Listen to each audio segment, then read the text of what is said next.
열왕기상 14장까지 읽었습니다. 시대는 항상 가게 마련입니다. 또 가야 새 시대가 오지요. 사람도 갑니다.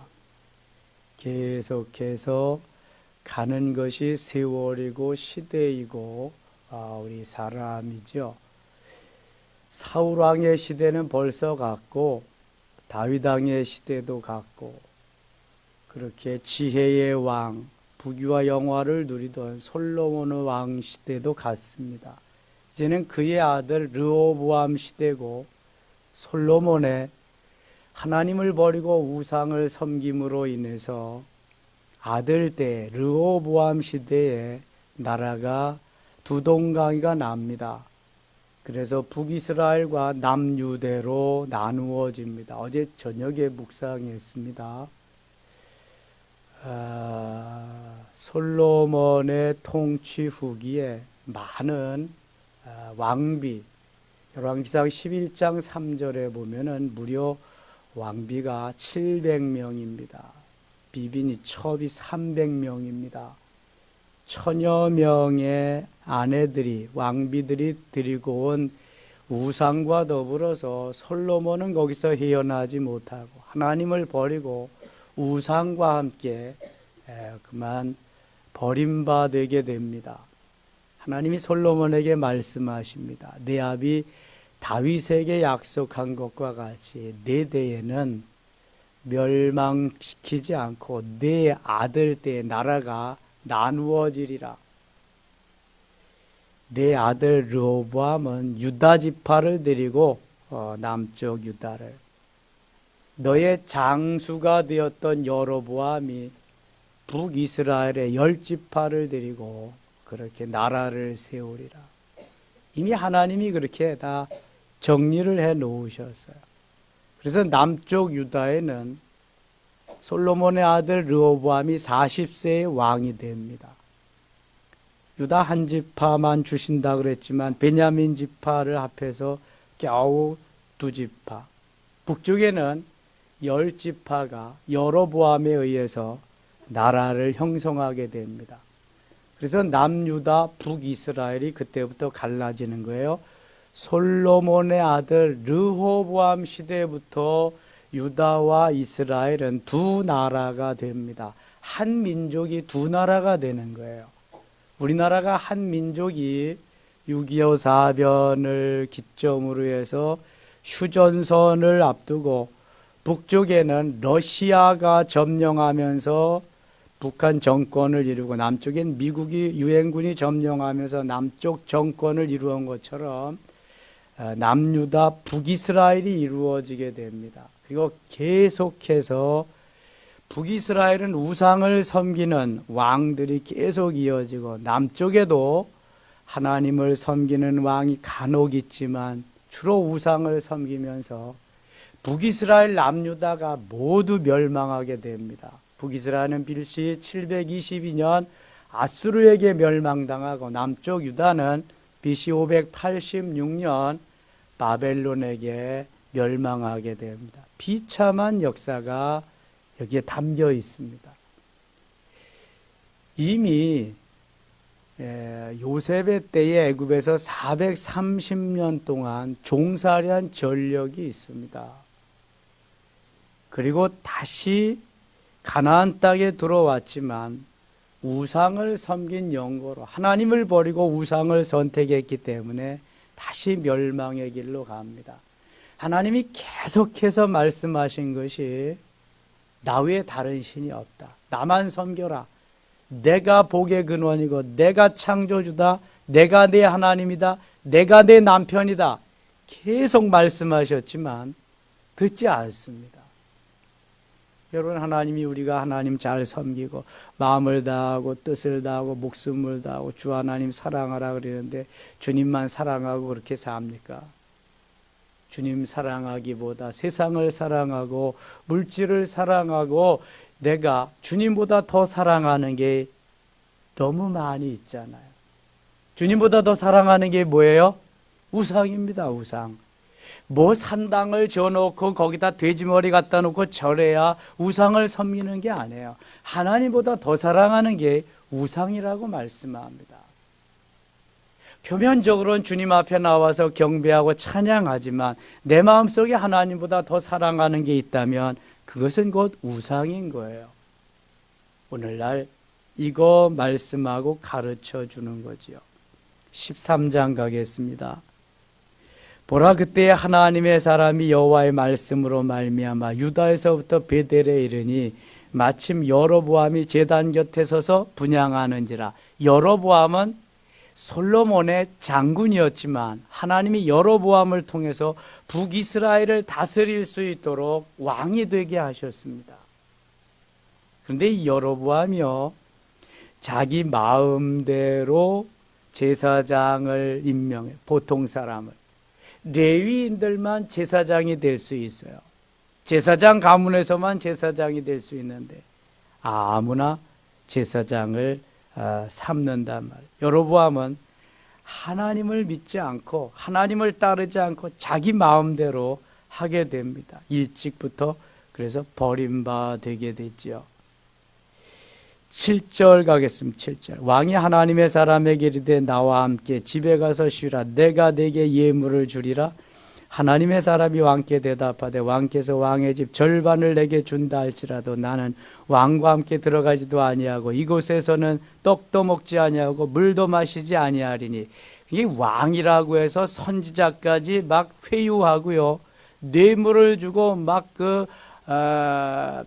그에게 자기에게 이러한 예언을 하도록 하고 그럽니다. 여로보암. 9절 보세요. 이는 곧 여호와의 말씀이 내게 명령하여 이르시기를 떡도 먹지 말며 물도 마시지 말고 왔던 길로 되돌아가지 말라 하셨음이니이다. 바른 선지자는 권력이 와서, 권력이 죽인다고 해도, 부자가 와서 뇌물을 주고 자기를 이롭게 하라고 해도 하면 안 됩니다. 이게 하나님의 사람입니다. 이 여로보암은 하나님은 보이지 아니하고 오직 자기의 욕심과 욕망과 자기의 뜻만 펼치는 그것만 보이기 때문에 자기 그 마음대로 자기가 하고 싶은 대로 합니다. 결국은 그래서 버림받게 되죠. 33절 가겠습니다. 33절 34절 같이 읽겠습니다. 여로보암이 이 일 후에도 그의 악한 길에서 떠나 돌이키지 아니하고 다시 일반 백성을 산당의 제사장으로 삼되 누구든지 자원하면 그 사람을 산당의 제사장으로 삼았으므로 일이 여로보암 집의 죄가 되어 그 집이 땅 위에서 끊어져 멸망하게 되니라. 하나님의 말씀대로 하나님의 사람 제사장도 세우고 그렇게 나라를 다스려야 되는데 이 여로보암은 자기 뜻대로 자기의 마음대로 자기가 하고 싶은 대로 제사장도 마음대로 시키는 거예요. 그래서 이 일이 여로보암 집에 죄가 되어 그 집이 땅 위에서 끊어져 멸망하게 되니라. 그래서 여로보암은 비참하게 이렇게 가게 됩니다. 그때 14장입니다. 여로보암의 아들 아비야가 병든지라. 아들이 대를 이어야 되는데 이제 병이 듭니다. 병이 드는데 변장하고 가서 자기 아내에게 선지자를 좀 만나서 어떻게 된 건가 알아보라고. 2절 보면 여로보암이 자기 아내에게 이르되 청하건대 일어나 변장하여 사람들이 그대가 여로보암의 아내임을 알지 못하게 하고 실로로 가라. 거기 선지자 아히야가 있나니 그는 이전에 내가 이 백성의 왕이 될 것을 내게 말한 사람이니라. 그대의 손에 떡 10개와 과자와 꿀 한 병을 가지고 그에게로 가라. 그가 그대에게 이 아이가 어떻게 될지를 알게 하리라. 여로보암의 아내가 그대로 하여 일어나 실로로 가서 아히야의 집에 이르니 아히야는 나이가 많아 눈이 어두워 보지 못하더라. 아히야라고 하는 선지자가 정직한 선지자인데 나이가 많아서 눈이 어두워서 이 여로보암의 아내를 알아보지 못해요. 그래도 하나님은 이 정직한 선지자 아히야에게 영적으로 눈으로는 확인하지 못하지만 다 말씀하십니다. 그래서 아히야가 하나님 시키는 대로 합니다. 5절 여호와께서 아히야에게 이르시되 여로보암의 아내가 자기 아들이 병들었으므로 내게 물으러 오나니 너는 이러이러하게 대답하라. 그가 들어올 때 다른 사람인 채 함이니라. 하나님이 지금 누구에게 말씀하시는 거예요? 아히야 선지자에게 말씀하시는 겁니다. 하나님이 모세에게 말씀하시고 여호수아에게 말씀하십니다. 사무엘에게 말씀하십니다. 하나님 계속 말씀하십니다. 구약에만 말씀하시는 것이 아니라 신약에도 계속 말씀하십니다. 하나님 베드로에게 말씀하시지요. 사도 바울에게 말씀하시지요. 하나님의 사람들에게 말씀하십니다. 자, 여기 앞에 한번 보실래요? 부활절에서 성령 강림절까지 다 같이 읽겠습니다. 부활절에서 성령 강림절까지 하나님의 음성을 듣는 성령 충만 새벽 기도회. 제가 지난주일 부활절 메시지 전하면서 그런 얘기했습니다. 주님이 왜 부활하셔야 했냐? 주님이 부활이 없으면 우리의 부활도 없는 거예요. 소망이 없는 거예요. 우리는 예수 믿을 필요가 없는 거예요. 죽은 예수를 왜 믿습니까? 그러나 부활하셨기 때문에, 부활 소망이 있기 때문에 예수 믿는 거예요. 다른 사람으로는 구원을 얻을 수 없나니 천하인간에 구원 얻을 만한 다른 사람을 우리에게 주신 일이 없음이니라. 사도행전 4장 12절이거든요. 예수 생명, 예수 능력이에요. 내가 곧 길이요 진리요 생명이니 나로 말미암지 않고 아버지께로 올 자가 없느니라. 그러나 예수님이 부활 사건으로 끝났다고 한다면 그것도 아무런 의미가 없어요. 여러분 부활의 주님 보고도 예수 제대로 믿나요? 부활의 주님 보고도 제자들까지도 다 고향으로 가요. 고기 잡으러 가요. 부활의 주님과 전혀 상관이 없어요. 그래서 이 땅에 예수님 40일 계시다가 부활하셔서 어떻게 되시죠? 어떻게 되세요? 이 땅에 40일 계시다가 승천하시잖아요. 그러면서 말씀하십니다. 내가 아버지께로 간다. 내가 가서 너희에게 성령을 보내겠다. 보혜사 성령을 보내주겠다. 파라클레오토스라고 하는 돕는 자. 성령이 임하면 너희가 권능을 받고 예루살렘과 유대와 사마리아 땅 끝까지 증인이 될 것이다 하면서 그때부터 성령의 시대를 여는 거예요. 그래서 거기에서 은혜를 기다리면서 120명이 오순절에 120명이 마가의 다락방에서 기도하는 가운데 오순절을 맞게 되는 거예요. 성령 강림절. 구약 시대는 오순절, 신약 시대에는 성령 강림절. 그래서 성령이 보혜사 성령이 보내신 주님이 보내신 성령이 임하게 되고 그때 내적으로 외적으로 충만하게 되는 겁니다. 여러분 부활절 사건은 곧 오순절 성령 강림절을 대비해서 일어나는 사건이에요. 그래서 부활하셔서 그 부활의 주님이 성령으로 우리에게 오셔서 우리 가운데 내 안에 나와 함께 더불어 동행하면서 계속 승리의 길로 이끄시기 위해서 부활절이 중요하지만 또 더 중요한 것이 성령 강림절이에요. 오순절. 이때 가서 성령으로 충만해서 내적으로 외적으로 충만하고 변화되는 역사가 일어나야 진정한 그리스도인이 되는 거예요. 부활의 주님을 만나고도 예수를 못 믿는 사람이 너무너무 많으니까 이제는 성령으로 역사하시는 그 주님을 만나서 내적으로 외적으로 충만해지고 하나님의 사람, 바른 하나님의 사람이 되어야 한다는 것을 말씀하고 있는 거예요. 부활의 주님을 만나고도 성령 오순절, 성령 강림절 전에는요 도망가고 변절되고 그런 사람이 너무 많아요. 그러나 오순절에 예수 그리스도를 만난 성령으로 충만케 된 사람들은요 변절자가 없습니다. 그때의 모든 이들이 다 예수 그리스도를 위해서 헌신하고요 생명을 조금도 귀한 것으로 여기지 아니하고 주님께 다 드립니다. 이게 오순절 사건을 경험한 사람들이에요. 예수님 살아생전에 죽은 사람 살리고 오병이의 기적을 일으키고 물이 변하여 포도주가 되고 38년 된 환자 살리고 또 15년 된 혈루병자 고치고 눈먼 소경 고쳐주고 앉은 병 일으켜주고 수많은 기적을 보았어도 다 예수님 곁에 없었어요. 다 도망갔어요. 다 아무도 없었어요. 십자가 곁에. 그러나 여러분 오순절을 경험한 하나님의 사람들은 도망자 하나도 없어요. 모두 다 주님과 함께 순교합니다. 그 길을 갑니다. 얼마나 중요한지 몰라요. 오순절 성령 강림절, 성령 강림절이. 그래서 그 주님을 만나야 돼. 그 야다의 하나님. 오늘 왜 이렇게 하나님의 음성을 들어야 되고 하나님이 말씀하시는 대로 살아야 되느냐 하면은요, 내 속에 계신 주님, 먼 데 계신 주님이 아닌 거예요. 오셔서 말씀하시고 역사하시는, 아이야에게 말씀하시는 그 하나님은 오늘도 이 시간 우리에게 말씀해 주실 줄 믿습니다. 저 미아리 같은 데 가서 점쟁이한테 물어보지 마시고 엎드려서 주님께 물어보세요. 주님께 여쭈어보세요. 주님이 다 가르쳐 주십니다. 주님이 원하시는 그러한 삶을 살아야지, 내가 원하는 삶을 살면 그것은 다 저 세상으로 가는 죽음을 불러일으키는 그러한 일들입니다. 사도 바울 로마서 8장 5절 6절에 이렇게 말씀해요.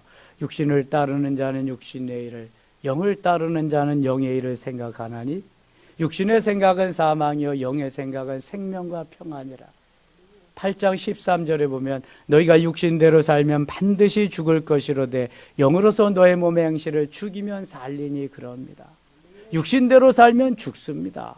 영적으로 살아야 돼. 영적으로 살려면 주님을 만나야 돼요. 야다의 하나님을 만나야 되고요. 하나님의 음성을 들어야 됩니다. 여러분, 고상하게 봉사하고 고상하게 잘 믿는 척하고 이게 잘 믿는 게 아니에요, 여러분. 야대 하나님을 만나야 되고요. 하나님의 음성을 듣고 순종하는 삶을 살아, 이게 잘 믿는 거예요. 성경 말씀대로. 하나님이 말씀하시는 대로. 지금 여로보암은 하나님을 떠나서 자기의 길, 마이웨이를 하고 있잖아요. 하나님이 아이야를 통해서 그 여로보암의 뜻을 이루지 못하게 하십니다. 6절 보세요. 그가 문으로 들어올 때 아이야가 그 발소리를 듣고 말하되 여로보암의 아내여 들어오라. 내가 어찌하여 다른 사람인 채 하느냐. 내가 명령을 받아 흉한 일을 내게 전하리니. 지금 이 여로보암의 아내와 여로보암은 짜고 가서 변장하고 무슨 소식이 있나 알아보려고 했는데 하나님이 아이야에게 다 가르쳐 줘가지고 지금 이 변장하고 오는 걸 다 알아냈잖아요. 그리고 말씀하잖아요. 7절 가서 여로보암에게 말하라. 이스라엘의 하나님 여호와의 말씀이 내가 너를 백성 중에서 들어 내 백성 이스라엘의 주권자가 되게 하고, 뭐 왕이 될 자격이 있어서 되게 한 거 아니잖아요. 하나님이 솔로몬 왕의 범죄로 인해서 나라를 나누어 가지고 여로보암에게 맡겼는데 이 여로보암이 하나님의 길을 가지 않은 거죠. 8절 나라를 다윗의 집에서 찢어내도 엄청나게 많이 찢어서 줬잖아요. 10집 하나 줬는데 내게 주었거늘 너는 내 종 다윗이 내 명령을 지켜 전심으로 나를 따르며 나보기에 정직한 일만 행하였음과 같지 아니하고. 하나님이 언제든지 다윗을 등장시킵니다. 하나님께서 성경에 사람의 이름으로 제일 많이 나오게 하는 사람이 다윗입니다. 다윗. 얼마나 하나님이 기뻐하십니까? 그렇다고 다윗이 완전 무결한 사람이 아니잖아요. 우리가 아는 대로 범죄자예요. 그렇게 큰 범죄자가 어디 있어요? 간음죄를 범했고 살인죄를 범했는데. 그러나 어제 저녁에도 말씀드린 것 같이 다윗은 하나님이 지적하고 선지자가 지적하면 난 딱 엎드립니다. 하나님, 내가 잘못했어요. 내가 죄인입니다. 그러나 대부분의 사람들은 그렇게 못합니다. 거기다 이유와 변명을 갖다가 붙이지요. 인정을 잘 안 하려고 그래요. 다윗의 좋은 점은 그겁니다. 내가 죄인입니다. 내가 잘못했어요. 하나님 도와주세요. 빨리 돌이키는, 회개하는, 그리고 하나님 중심, 말씀 중심, 성전 중심의 삶이 다윗으로 하여금 계속 이어지게 한 그것을 하나님이 너무 기뻐하시는 거죠. 9절 내 이전 사람들보다도 더 악을 행하고 가서 너를 위하여 다른 신을 만들며 우상을 부어 만들어 나를 노엽게 하고 나를 내 등 뒤에 버렸도다. 나를 내 등 뒤에 버렸도다. 자, 하나님이 이 말씀하시면서 얼마나 슬프겠어요. 얼마나 마음이 아프겠어요. 하나님을 버리고 우상을 섬겨 내 뒤로 버렸다. 정말 중요한 보석이 있는데 보석을 다 버리고 돌멩이들만 그런 거 티끌만 가지고 산다. 너무 어리석은 거지요. 10절 같이 읽겠습니다. 그러므로 내가 여로보암의 집에 재앙을 내려 여로보암에게 속한 산에는 이스라엘 가운데 매인자가 노인자나 다 끊어버리되 거름더미를 쓸어버린 같이 여로보암의 집을 말갛게 쓸어버릴지라. 여로보암의 후손은 이제 다 끊어질 거다. 아이야도 다 죽고 이제 살지 못하리라. 그럼 16절 가겠습니다. 여호와께서 여로보암의 죄로 말미암아 이스라엘을 버리시리니 이는 그도 범죄하고 이스라엘도 범죄하게 하였음이니라 하니라. 여로보암 왕이 범죄하고 그 모든 백성들도 범죄의 길로 갔다. 19절입니다. 여로보암의 그 남은 행적과 그가 어떻게 싸웠는지와 어떻게 다스렸는지는 이스라엘 왕 역대지락에 기록되니라. 여로보암이 왕이 된 지 22년이라 그가 그의 조상들과 함께 자매 그의 아들 나답이 대신하여 왕이 되니라. 여로보암 시대는 가고 그의 아들 나답이 왕이 되었습니다. 솔로몬의 아들 르호보암은 유다 왕이 되었으니 북이스라엘은 여로보암이 죽고 그 아들 나답이 왕이 되고 남쪽 유다는 지금 르호보암 시대입니다. 솔로몬의 아들 르호보암은 유다 왕이 되었으니 르호보암이 왕위에 오를 때 나이가 41세라. 41세에 왕이 됐다. 솔로몬은 20세에 왕이 됐는데요. 20세. 41세라. 여호와께서 자기 이름을 두시려고 이스라엘 모든 지파 가운데에서 택하신 성읍 예루살렘에서 17년 동안 다스리니라. 그의 어머니의 이름은 나아마요 암몬 사람이더라. 22절 23절 같이 읽을게요. 유다가 여호와 보시기에 악을 행하되 그의 조상들이 행한 모든 일보다 뛰어나게 하며 그 범한 죄로 여호와를 노엽게 하였으니 이는 그들도 산 위에와 모든 푸른 나무 아래에 산당과 우상 아세라상을 세웠음이라. 아니 범죄해서 나라가 두 동강이 났으면 아주 작은 그러한 나라가 유다를 이루었다고 한다면 이제는 깨닫고 좀 더 하나님 사랑하고 회개하고 돌이키면 얼마나 좋겠어요. 그걸 못하는 거예요. 다시 범죄하기 시작합니다. 그들도. 북이스라엘은 뭐 그냥 말도 못하고요. 남쪽 유다까지, 남유다까지. 23절 다시 보여요. 이는 그들도 산 위에와 모든 푸른 나무 아래에 산당과 우상과 아세라상을 세웠음이라. 산당, 우상, 아세라상 다 우상 섬기는 집들만 만들어놨네요. 그 땅에 또 남색하는 자가 있었고, 남색하는 자는 뭐예요? 오늘날로 동성애하네. 동성애. 남자와 남자끼리, 여자와 여자끼리를 동성애라고 합니다. 그런데 옛날부터 이미 창세기 19장에 소돔과 고모라 때부터 있었어요. 여기 유대에도 남색하는 자가 있었다. 그 땅에 또 남색하는 자가 있었고 여호와께서 이스라엘 자손 앞에서 쫓아내신 국민의 모든 가증한 일을 무리가 본받아 행했다. 하나님이 기뻐하는 가증한 일들을 유다 전역에서 그렇게 그냥 비일비재하게 일어났다는 거죠. 하나님이 기뻐하실 리가 없지요. 자, 넘어가서 30절 보겠습니다. 30절. 르호보암과 여로보암 사이에 항상 전쟁이 있으니라. 르호보암과 여로보암 사이에 항상 전쟁이 있으니라. 르호보암과 여로보암, 남쪽 유다와 북이스라엘은 어떤 관계예요? 어떤 관계? 같은 형제, 같은 형제. 열 형제는 북이스라엘에 가 있고 두 형제는 남쪽 유다에 있어요. 유다와 베냐민은 남쪽 유다에 있고 나머지 10지파는 북쪽 이스라엘에 가 있어요. 남한과 북한은 어떤 사이예요? 같은 형제예요. 같은 형제. 다만 남쪽에는 대한민국 정부가 들어섰고 북쪽에는 공산 정권이 들어서서 지금까지 이루고 있는 거죠. 세계 유일의 분단 국가로 지금도 남아 있어요. 이스라엘은 그래도 통일 국가를 이루었습니다. 통일. 작은 나라지만 하나님이 언제까지 이렇게 두실는지 좀 시간을 좀 앞당겨서 이렇게 해야 될 텐데 지금 우리 신학생들이 꽤 많이 나오거든요. 목사님들이 목회 못 하시는 목사님들이 태반입니다. 그러다 어떻게 해요?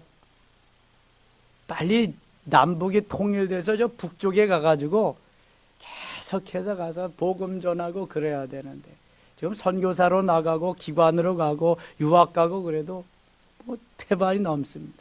옛날에는 시골에는 가려고도 하지 않았습니다, 목회자들이.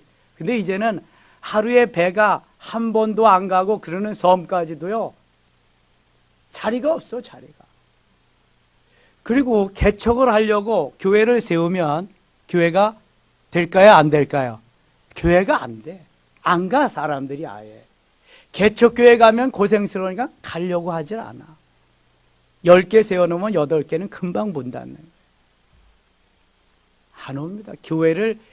이제는 교회를 예쁘게 지어놔도 잘 안 가요. 왜 그럴까요, 여러분? 배부르고 등 따스고 살만하니까 갈급함이 없습니다. 간절히 바람이 없습니다. 그거 안 해도 살만하니까.